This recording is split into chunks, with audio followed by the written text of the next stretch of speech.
الحمد لله رب العالمين والصلاة والسلام على أشرف الأنبياء والمرسلين نبينا محمد وعلى آله وصحبه أجمعين. أما بعد السلام عليكم ورحمة الله وبركاته, and welcome to our Fiqh hour, which is just a little bit after 7. We didn't resolve the TikTok problem. I asked you to get me I think I asked you to get me 759 more followers, but obviously you didn't manage to do that overnight. I think you managed only to get 2. So I'm trying another technique now. Is I'm going to just record the session in 10-minute slots. Okay. Record the session in 10-minute slots, and then I'll upload them onto TikTok myself, rather than going onto the TikTok app, pressing record, and then hoping that it stays there, because for the last 3-4 days, the videos have disappeared. So inshallah, that's the plan. So welcome, Junaid, and anybody else that's here for now. Please do put your questions on. I'm going to see if there was any questions that came through. I had a delivery. Jazakallah khairan. Fresh delivery. Nice cup of cha.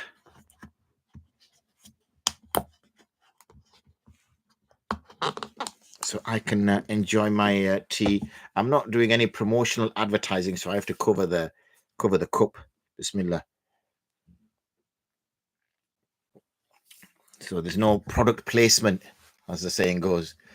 Anyway, that done. Let's pick up the question. So I'm going to go just to our Marcus Lifta wal Qada and see if we've got any questions which came on there which I have not dealt with.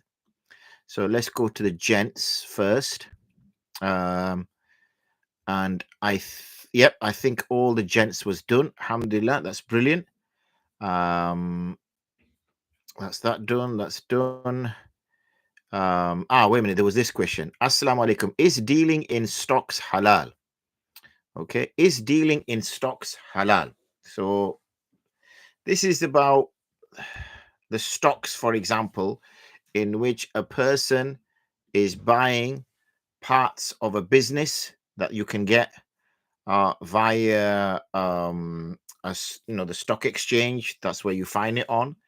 And also, the stock market, as it's referred to. And what you'll do is you have a broker, or somebody who's your manager. You can do it yourself now with these new apps, and you will buy sections, shares of companies, and then you will sell them. Obviously, depending on the type of business that you're buying, you need to try to make sure that the actual day-to-day business is halal. I appreciate living in the modern world. In the world we live in, it's not that easy. I just need to change the lighting. Just remember, just give me 1 second. So obviously, alhamdulillah, I have this lighting where if you switch it, on and off, you have different lighting. So I had the low lighting because I was watching something on quantum entanglement before today's session. And so I don't like the bright light when I'm watching something. And obviously, in order for you to see me clearly, I have the bright light, which is on now. Anyway, that's something else. So let's go to so yes, what was I talking about? Stocks. That's what I was talking about. So yeah, in that regard, stocks is something which are permissible to buy in. As I said, the issue is primarily to make sure that the function of the organization or the business is halal. Having said that, because of the world we live in, right? The world we live in, unfortunately, there's hardly any business that is not dealing in riba to a certain extent. So, for example, they will be, they will have bank accounts. because obviously some of their capital will be saved in a bank account or given out as loans or something like that. So there will be an element of riba there. But otherwise, but then there's very little way you can do any form of employment or business or anything in the big scheme of things. So therefore, generally speaking, yes, as long as you find halal mechanisms to make the purchases, as long as you have the entity that you're buying into is primarily, its function is halal, it's not dealing in alcohol, pornography, whatever, then yes, it is permissible to do so. If you are in the second qaida and the Imam makes salam, are you able to continue with durood and dua, then make salam? If you are in the second qaida and the Imam makes salam, why would the Imam make salam in the second qaida? Oh, subhanallah. Yeah, I'm reading qaida, but I'm thinking raka. So you are in the second qaida, yani qaida akhira, okay? And the Imam makes salam. Are you able to continue with durood and dua, then make salam? Now the question makes sense. Excellent. Sorry, I was reading qaida, but I was thinking raka. That's what it just wasn't fitting in for me. No, when the Imam makes salam, you are supposed to follow the Imam and make salam. You should be as close as possible to the Imam. So to delay, for the fact that it's going to take you some time to recite the durood and then recite the dua, then by that time, how long does that take? Assalamu alaikum wa rahmatullah, assalamu alaikum wa rahmatullah. That's like 3 seconds. So in 3 seconds, how are you going to read Allahumma salli ala Muhammad wa ala ali Muhammad kama sallaita ala Ibrahim wa ala ali Ibrahim innaka Hamidum Majid, Allahumma barik. That's already taken me 5 seconds, then another 5 seconds, then obviously to read a dua might take another 5 seconds. That's like 15-20 seconds. The Imam's already got up and you're still sat in your qaida. So no, it's not correct to do that. One should discontinue and carry on. Is it permissible to go to mixed gyms using steam and sauna, keeping our gazes low? Oof, okay, you've kind of clumped everything together. It would not be. I don't think there is any way. I don't think there is any way where you would go to a mixed sauna.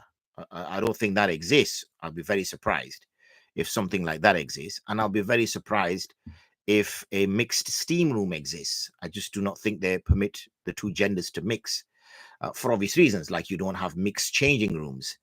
When it comes to gyms, okay, now we have to look at the function of the male. Now, the function of the male is not to stay in the house, and the function of the male is not to cover himself. The covering and the staying in the house, the imperative is on the women, not on the man. Okay, the man is not supposed to stay homebound. A man cannot say, oh, there's too much fitna out in the world, so I'm just going to stay in my house and not go outside my house. He's got to be a breadwinner. He's got to go earn. He's got to go shopping, if he needs to do the shopping. He's got to get out and about. So he cannot say that, oh, I can't do that because of this, that, the other reason. So when we look at the Sharia, we find that the female is encouraged or ordered to stay in the house, and the male is encouraged and ordered to go outside of the house. If the female, so when that is reversed, meaning when the woman goes outside, then because she's now outside of the house, she now needs to cover herself. Okay. And the reason why she covers herself is not all men will lower their gaze. Okay. Not all men will lower their gaze. The men are instructed to lower their gaze. But because knowing the fitrat of a man, the woman is taking this extra precautious step in which she is covering herself. So for that man who does not lower his gaze, for a man, his job is to lower his gaze. He will go out onto the street. A woman might walk past. He will lower his gaze, or he will look the other way. He might go into a shop and a woman might walk past, lower his gaze, turns the other way. There's so many places like that. So similarly, a gym is also a place where people can potentially come together. So when it comes to obviously mixed steam rooms and mixed saunas, no, that's not a place that a man can go. As I said, I'm very surprised. I'm in the UK, Abu Abdurrahman, and I've not known there is not a single gym in Bradford that has mixed steam rooms and mixed saunas. This is the first I'm hearing of it. And I don't think I've heard of it. Maybe London and places like that. Okay, because they're a bit wacky down south, aren't they? But us Northerners, we don't have that kind of behavior. But it is what it is. So no, one can't go into a mixed sauna and a mixed steam room and lower their gaze. That's a different thing altogether. That's like going into a mixed changing room and lowering the gaze. They would have to go to another gym. But going to a gym, okay, and predominantly you'll find that gym, especially near the weights area, is a pretty male-dominated area anyway. And there's very few women that will go to that part of the area. But if, say, a woman happens to go into that area, then obviously that man will lower his gaze or turn away, or if he can move to another area. If we pass the hukam, and say that, wherever there's women, men can no longer go there, then living in the UK, then you may as well just stay at home. Okay, because there's women everywhere now. It's a liberal society, for crying out loud. We've had female prime ministers, doctors, surgeons, politicians, police officers, receptionists at hotels, bank clerks. Where do I stop? Everywhere. So there's no stopping that. So therefore, so we have to keep some element of reality. If obviously a person is going to a gym and it's female dominated and there's only hardly any men there, then it's very difficult. Then obviously it would be sensible to find another gym where it's predominantly male dominated and it's just the odd woman that may use that gym. So I hope that answers the question. Salam, I checked and you need 1,000 followers on TikTok to go live. SubhanAllah, Haris, you just full of good news. And he's still going with the salam. Assalamu alaikum. Full of good news, are you, Haris? Yesterday we were attempting to get 800 followers. We only managed to get 2 since yesterday. Now you've pushed it up to 1,000. So Allah knows best when we're going to get to that. So some of you need to work really, really hard so that at least we can get to that. It just makes live a little bit easier, Haris, because at the moment I'm just literally recording them on my phone and then I'm going to upload them afterwards, which makes a little bit more headache for me. But it is what it is, isn't it? Salam. We've got too much of this salam going on. Assalamu alaikum. Look at Junaid, mashallah. Even though he's made a mistake there because you've missed the lam out before the scene and after the lam. You've done it as alif scene. It's not alif scene, it's as-salamu al-salamu. It's the only reason we don't pronounce the lam is because seen is hurufi shamsiya, and when it's hurufi shamsiya, then we do idgham, yani we do assalamu alaikum, and the lam disappears. It is not pronounced. When it is hurufi qamariya, like al-qamar, then the lam is pronounced al-qamar. But when it's shamsiya, then it's assalamu alaikum. So even though it sounds like there's no lam there, there is a lam there. It's like the k in kanaif, silent lam. Not a silent lamb, a silent lamb, which sounds a bit like a silent lamb, but it's not. So, assalamu alaikum, please, Sahil. Assalamu alaikum, please, Haris. What's the ruling regarding trousers or bottoms which covers the ankles? We are not supposed to cover have lower garments. The hadith mentions lower garment. Okay, I'm avoiding product placement, so I'm trying to cover my cup. Bismillah. So when we speak about lower garments, back in the day, the sign, it was a sort of show of pride when a person had more material, a lot of clothes, basically, a lot of cloth. And what they would do is they would drag it, a bit like, kings and queens, when they have the cape behind them and it's dragging on the floor, or people carry it for them. And to have a lot of cloth is a show of pride that, I'm rich. Okay, I'm rich. I have all this material behind me. Whereas when it comes to Muslims, obviously, we're not supposed to show pride. So the Prophet ﷺ would discourage and in fact was quite forthright and quite clear that garments should not go past the ankles. In fact, it was suggested that they should reach somewhere halfway up the ankles, shins. Okay, losing all my body parts now. So therefore, a person, when he's wearing trousers or, joggy bottoms or something like that, then he should have it in such a way that it's above his ankles. You get like these Japanese joggy bottoms and a lot of trousers that come from the eastern sort of world, which don't go below the ankles because they have like a little elastic or something. And so that elastic sits, a bit like Bruce Lee trousers. So that elastic sits just above the ankle. It doesn't go below the ankle. So that kind of avoids that ankle problem. So the ruling is it's impermissible. It should not, no material should go past the ankles or anywhere near the ankles.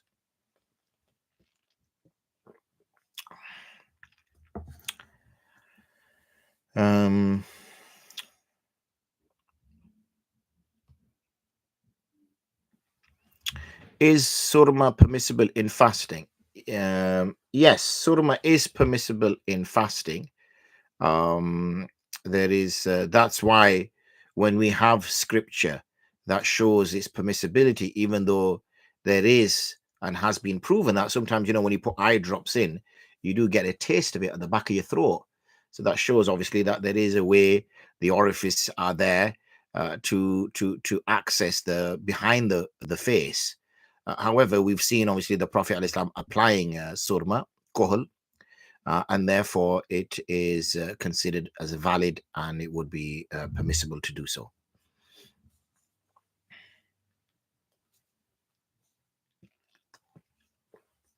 Alhamdulillah.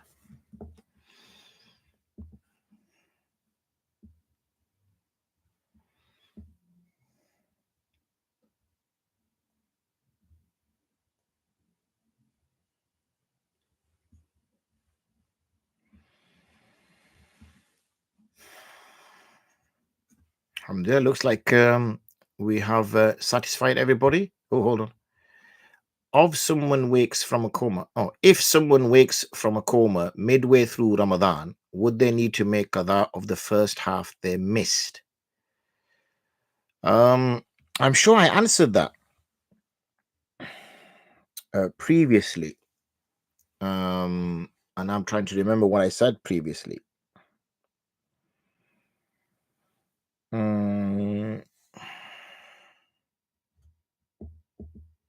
I'll have to get back to you because I don't want to answer if I'm not certain. Coma for first half of Ramadan. Okay, so if I said they didn't need to, then that's fine. But the fact that the answer isn't coming immediately to my mind, I'll still double check. First half of Ramadan. Yeah, I will double check. But if I've given that answer, then that's fine. That is the answer. But because now, whenever I don't feel absolutely 100% confident of giving an answer, I don't like to give an answer. I'd rather tell the person to just wait another 24 hours and I'll have that answer. But if I've already answered it and I said it with some confidence, then inshallah, it should be okay.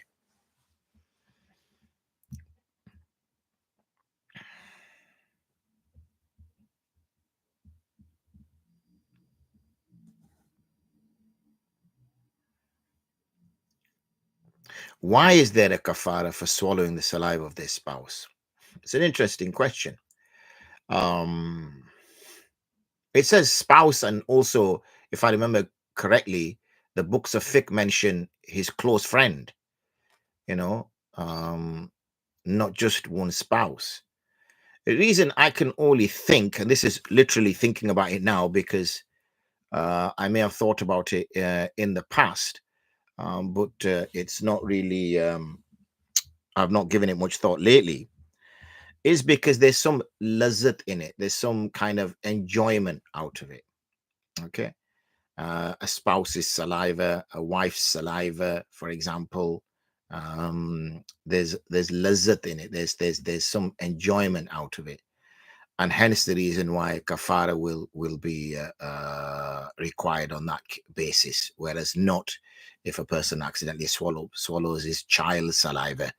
Say he's picking a child up and he picks a little baby up, and the little baby, thingy, then there's no kafara, there's just a qada if it ends up going down his throat. Let me just press that.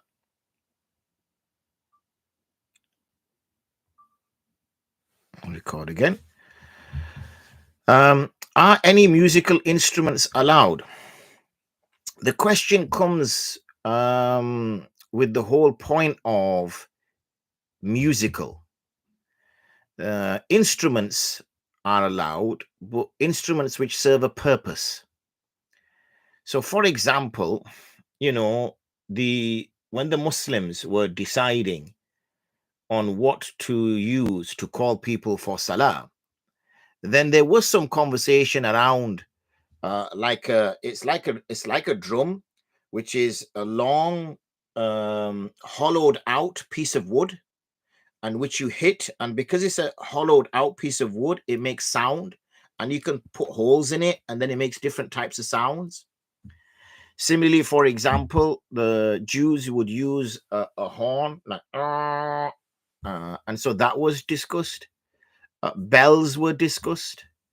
So these were discussed, but they were instruments of noise, and that's why when we ask this question, are there any musical instruments, and then it automatically draws us into, based on that assumption in the question, that music is something that becomes permissible. So what I always say to folk is strip that question away from the phrase musical and say, are any devices allowed in order to draw people's attention? Okay, now that changes the question altogether. Okay, that changes the question altogether. That are instruments or are items to make noise allowed? So yes, items which make noise are allowed. For instance, the Prophet ﷺ would encourage certain tribes to use a one-sided, like a tambourine, but without the tambourine parts. So basically, like a skin on a structure which could be hit from the side. And what that would do is that would make a noise.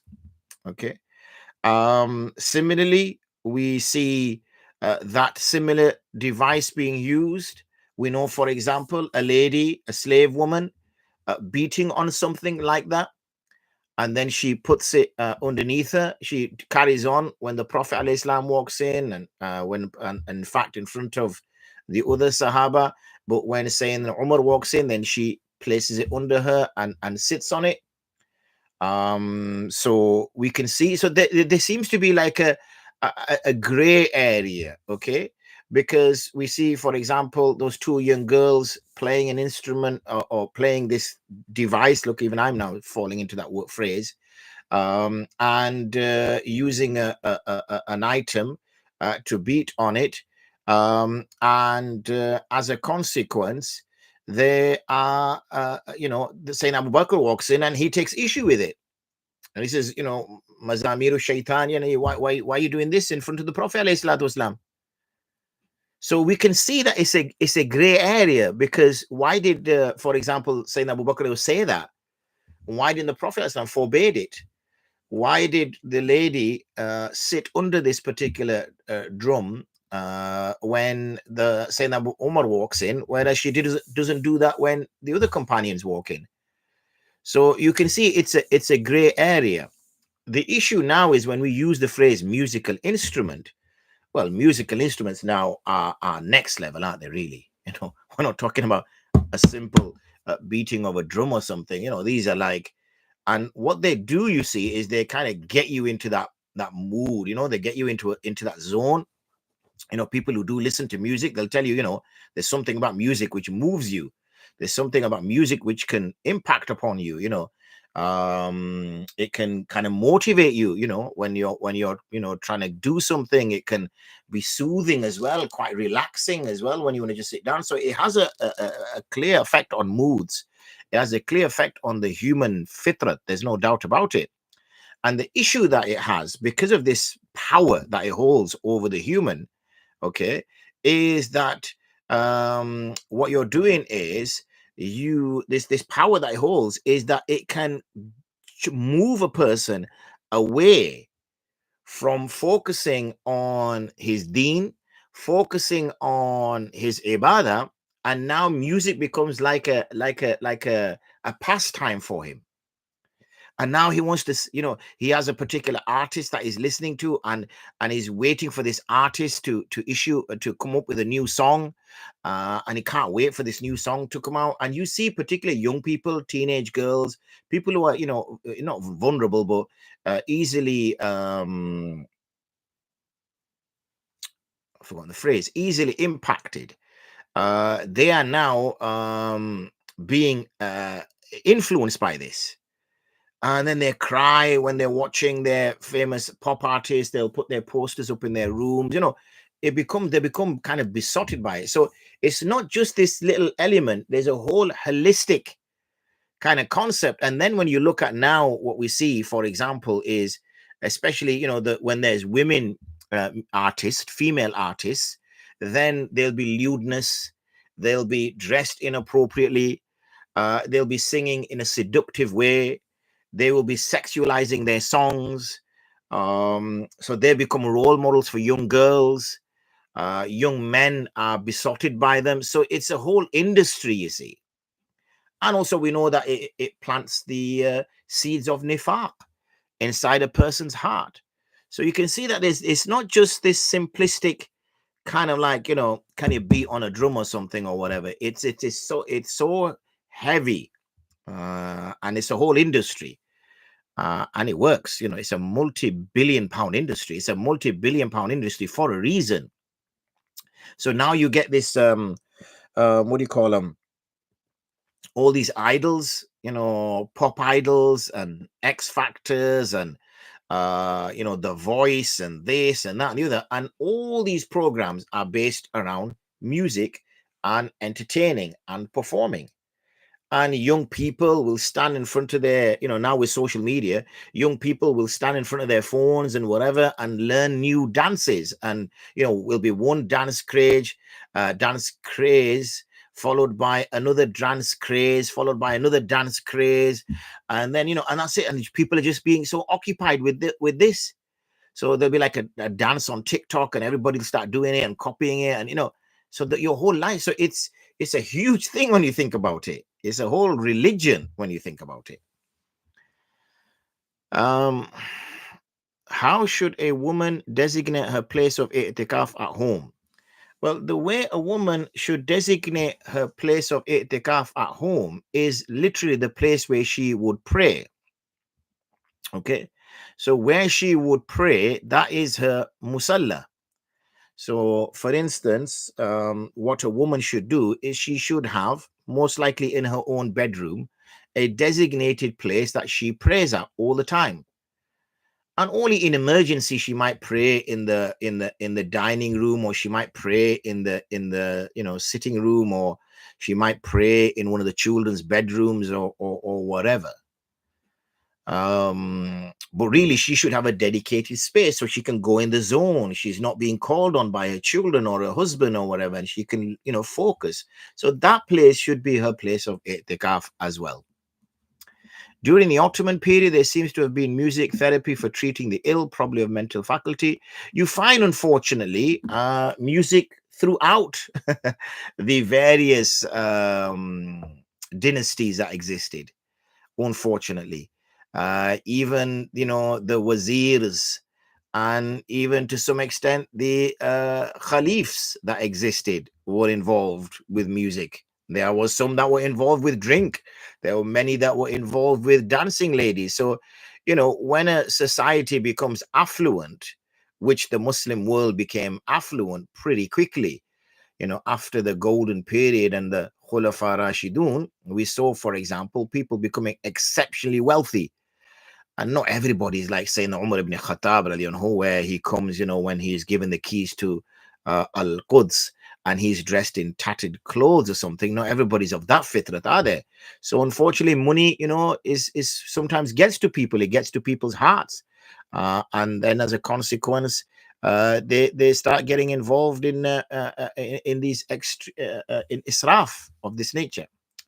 Now, if it's proven that music can have an impact on, say, the mental faculty, and it's medicinally proven, then we know, for example, that we can use alcohol in certain circumstances for medical intervention. We know, for example, we can use chemotherapy when we know chemotherapy can actually kill live cells as well. We can also amputate parts of the body. We cauterize. So a lot of these things would be standing alone impermissible. However, because they serve a bigger function, they serve something greater, yani a person's, to survive and live, then there is. So we can't isolate these, and we have to look at this in a general sense. Why do the other schools not stipulate zakat on the gold jewelry of a woman, whilst in our school there is a demand? The way I can understand that is, you do not have enough storage to record video. Free up space by deleting unread apps, videos, or music. Well, there goes that problem. Now my phone is can't record any more videos. It's all going downhill, mashallah. All right, okay. iPhone storage is full, so that's it. I can no longer record them on there. Chalo, I need to delete lots of things. Khair. The only thing that way I can understand it is that it comes under libas. So they would say, the other madhahib say, that if a woman is using that jewelry to wear, then she will not consider zakat due upon it. Any jewelry that she is hoarding, that she has put away, then she will give zakat on that. But any that she wears, she will not give zakat on that. And then there's some stipulations. If as long as she's worn it once in the year or a few times in the year, then that will be considered as wearing. So my understanding of that is that this is her general libas, that this is something that she normally wears. So they do no longer consider it as gold being hoarded or silver being hoarded. What they look at it now is that this is part of her clothing. This is her dress. This is what she wears. She gets up, she puts earrings in. She gets up, she puts rings on her finger. She gets up, she puts necklaces on. This is her libas. So why should she give zakat on her libas? Nobody gives zakat on their libas. So these would come under a hajat, her asl al-hajat. You cannot play music. I haven't tried to play music, so I don't know if I can play music. I don't think I can. I don't know. Is that a question, or is that what is that? I don't even know what that is. Will the date of one's nisab only change if one was to go down to net zero? That's correct. According to the Ahnaf, your nisab would only be cancelled if you went to zero. When you go to zero, meaning you go below your nisab and you go all the way down to zero, as in you have no money, then at that point, you will now clear. And when you now clear, you will wait until the nisab comes again. So then, you wait, you don't get no money. 6 weeks later, you get some money. Then, you get £100 6 weeks later. Then another 8 weeks later, you get £400. That pushes you over nisab. That then becomes your date. You now wait a year, because you have to allow a year to pass on your nisab. You wait a year, and that's when you'll give your zakat. What calculation grams of gold do we take for nisab, or do we take the nisab of silver? I've written on this particular topic, and you'll find a detailed, I won't say it's a fatwa, it's a hashia that I did on an existing fatwa. This was a fatwa written by some ulama in North America, and I did a hashia on the fatwa. And I'm pushing for the view that we should be really using gold as the nisab rather than silver. And I've explained in great detail as to why I think that is the case. The value of silver has dropped massively since the time of the Prophet ﷺ. Now, the whole purpose is equality, irrespective of what type of mal you have. So if you are a man who has sheep, then your nisab should be equal to the man who has camels, whose nisab should be equal to the man who has goats, whose nisab should be equal to the man who has cows, whose nisab should be equal to the man who has silver, whose nisab should be equal to the man who has gold. Otherwise, if a person finds that, hold on a second here, if I've got silver, I'm going to give zakat. So what I will do is I will change my silver into gold. And when I change it into gold, now it goes below nisab. So I don't have to give nisab now. I don't have to give zakat now. Okay. Because obviously the gold nisab is about 4,000 pounds or something like that. The silver nisab is 300 or something. So therefore, we can see people playing these kind of little games to avoid zakat. It shouldn't be like that. It should be a standard where roughly, irrespective of the type of mal you have, zakat is due roughly around the same sort of time. Hence the reason why gold is more accurate. Similarly, when we're using nisab for qurbani, then it doesn't make sense that 330 pound or whatever it is that's currently nisab triggers qurbani upon you, and an animal costs you 200 pound. So you got 330 pound. Because you got 330 pound, now you have to do qurbani. It's sunnah to do qurbani in the place of your residence. So now you go buy an animal for 200 pounds. So now you've gone below nisab. Now you're actually a person who can collect zakat. So it just doesn't make sense because of this. Yani, it's such a sensitive nisab is silver. 1 minute you could be a ghani, and next minute you're a faqir. 1 minute you're a ghani, next minute you're faqir. It's too sensitive. We need an nisab where there's not that much fluctuations, or that kind of fluctuations won't impact on you. But read that paper. I've written it in great detail, inshallah. Will the day of read that. Sunan Ibn Majah 40:20. According to this hadith, Allah turns people into a pigs for playing music. Mufti, is this true? I do not know, because I have not memorized Sunan Ibn Majah. Unfortunately, my memory is not that good. Make dua. So I do not know what the hadith is, and obviously I would need to see the hadith in Arabic, and then obviously I would need to look into that hadith. So what I would suggest one does is that, if you do have the hadith, then obviously, I think for this type of format, it's going to be too much to be able to, kind of give those kind of responses and spend that amount of research into that particular question. But we know, for example, there are many people who play music and listen to music, and they're not being turned into pigs. So that obviously draws a question as to whether this has to be taken literally, assuming it is a sound hadith. Nowhere it says that alcohol is haram. It says avoid it. Again, what you're doing is taking a literal meaning of the ayat, and not necessarily the hukum of the ayat. So what we have to do, it's disappeared now. Okay. So we won't carry on. Open hadith. I don't know what this means. What does open hadith mean?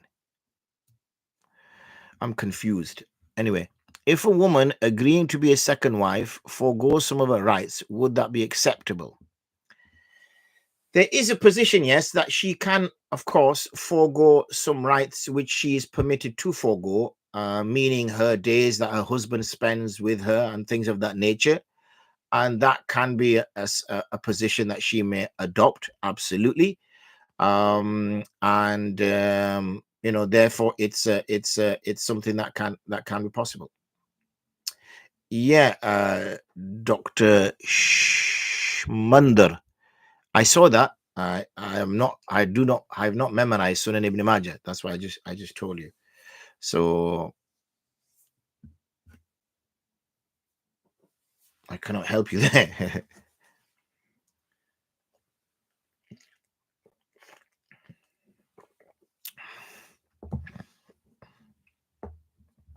So last 10 minutes or so, folks. If there's anything that's a burning issue, then please do post them on so we can look at that.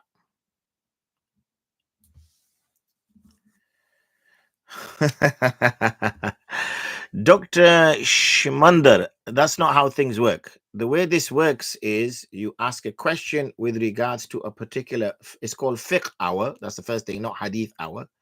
And what we do is if you have a particular question, you ask a particular question with regards to your day-to-day practice, and then I can respond to that particular thing. It's not a format where I then go and start looking through my books and spending the next half an hour, 45 minutes looking for something and everybody just watching me. That would defeat the object. So if you have a question, please put that question forward. But if it involves me, as I said, I've not memorized Sunan Ibn Majah. The fact that I haven't memorized it, I do not know what hadith number 4020 is. And each book has a different method of referencing. So that might be a referencing somewhere, and it sounds like you've read the English. So the English is of no use to me whatsoever. I would have to find the Arabic and read the Arabic. And then I would have to find what the fuqaha say about that. And so there's quite a detailed process. And the muhadithun would say of it.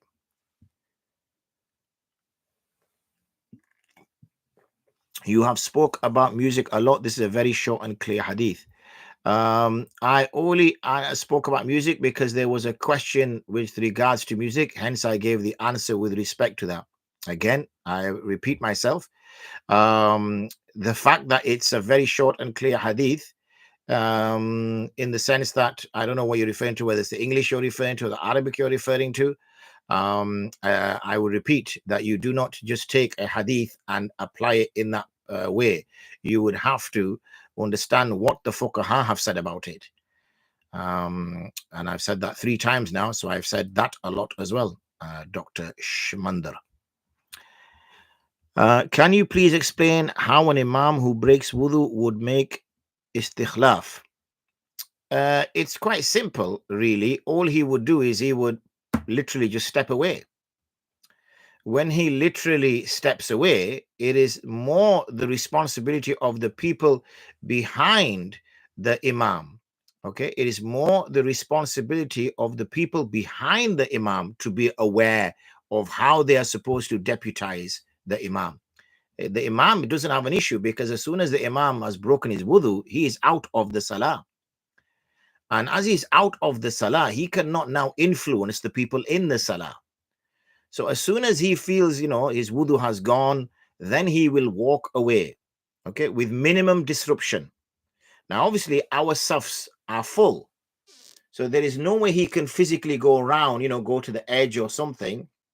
So he'll have no choice but to literally turn around and, look for the easiest way with causing minimum disruption. So when he finds a little space, he will just find that little space and he will leave. That's why when you stand behind the imam, you take a grave responsibility, okay? Because you are potentially the naib imam. So if the imam disappears, then what you will do is you will then step forward to take over from where the imam left it, okay? And when you step forward to where the imam left it, you will now carry on. So it's not necessarily the imam's responsibility to determine what the method should be. It is the people who are behind him. Are you saying Arabic is different from English?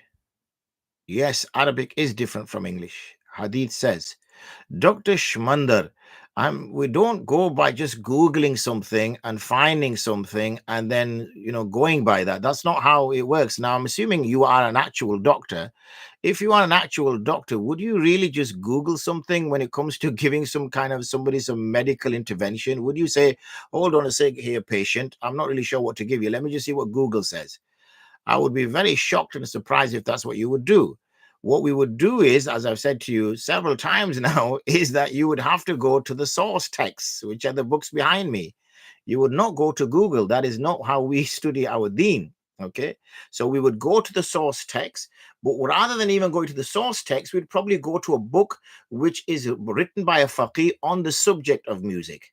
And they will make the argument, for example, what the source texts say, what the fuqaha say about it, and what position the school accepts. This is a very simplistic an incorrect way of going about determining positions within fiqh. What's the answer to Mufti Rashid's 15 degrees Fajr fatwa? As far as I know, Jami Rashidiyya endorsed the fatwa. Interesting point. What is the answer? Well, I guess that is a position that has been suggested, that is a more sound position to adopt. And if that is what the Muftiani Ikram have accepted, then that is a position that they adopt.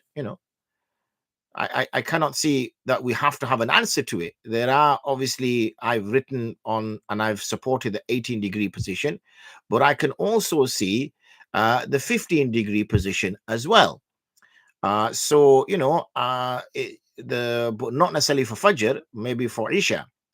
So really, that's an argument that they make. Remember, once you adopt a astronomical activity with the when you have an astronomical activity with a sabab, so therefore their view is that the sabab of Fajr is associated with 15 degrees rather than being attributed to 18 degrees. And they have presented some research to make that point. That's absolutely fine. One short answer is, and again, that's their position, if it's research, it's research. The one answer to that is that you only get astronomical twilight at 18 degrees. Okay. Astronomical twilight is absolute darkness. You get that at 18 degrees. And you get light at 15 degrees. So, does that make sense? That's how it is. So how can we answer? We can say, oh, okay, you've not really caught true dawn. You're now catching it just after true dawn. Because don't forget, 15 and 18 sounds like, big differences, but in some cases, it can only be 15 minutes difference. Sometimes 10 minutes difference. Now, if you're looking across at the horizon, you might not necessarily see that difference. So, as I said, it's sound. I get the point, but we don't necessarily need to have an answer to it. That's a researched position. That's a research position. Jamia Rashidiyya is a reputable institute. We don't have to have an answer to it.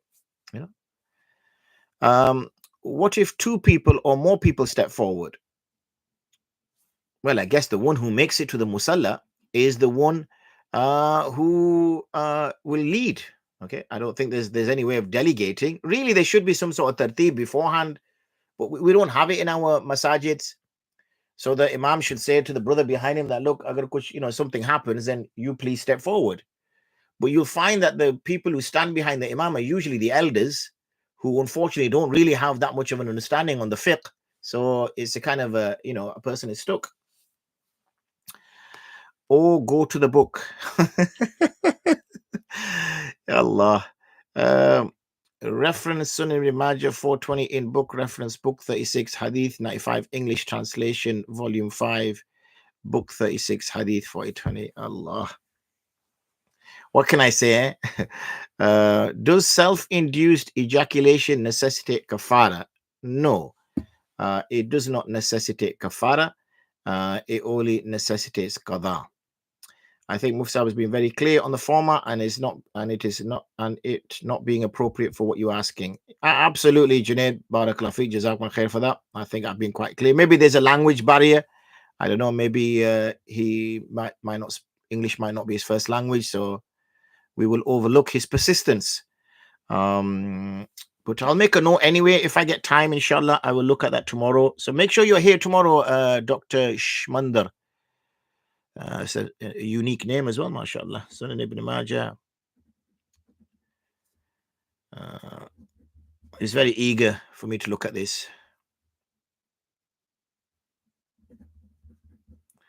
Put volume 5, book 36, hadith 4020. How does he know that I have that particular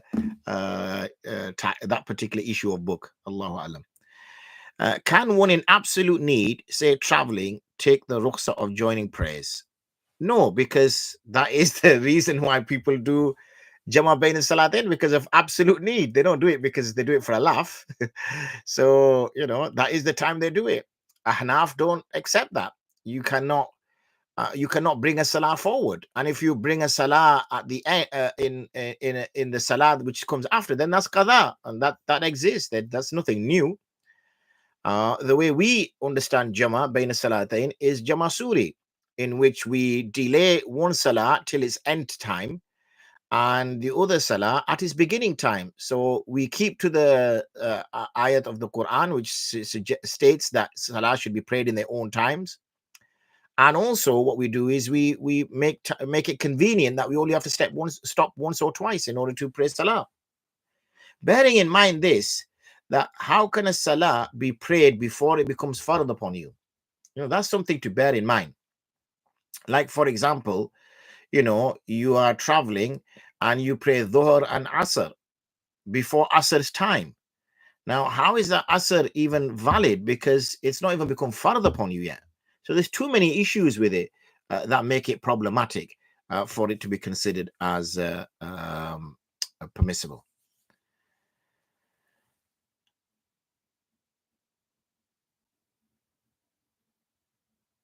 Footy facts at Junaid me ? What is going on?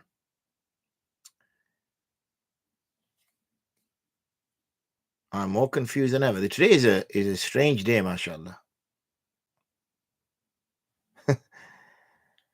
Right. Anyway, this strange day for me is coming to an end. We've got another 3-4 minutes. Didn't the party of Sahaba have the same issue on the way to Bani Qureza? Yes, they had the same issue because of the command and the order that was given. But we have a position now, and once we have a position, then that is a position that we today is a strange day. So once we have that position, then that is a position that we adopt. We're not going to go back to first principles and say, well, okay, surely the Malikiya have a position. Of course the Malikiya have a position. Of course the Malikiya have some dalil. The Malikiya aren't making something up. The Shafi'iyya aren't making something up. The Hanabila aren't making something up. Of course they know. But as those who adopt the Hanafi school, then we have to make the point of the Hanafi school. Otherwise, then it makes a mockery of everything, because then we're not really, following a school as such either. That's the attitude. That's the attitude, mashallah. We'll get some obedience out of you sooner or later. Otherwise, Ustaji's big stick is somewhere around there. We'll conform you one way or the other, inshallah.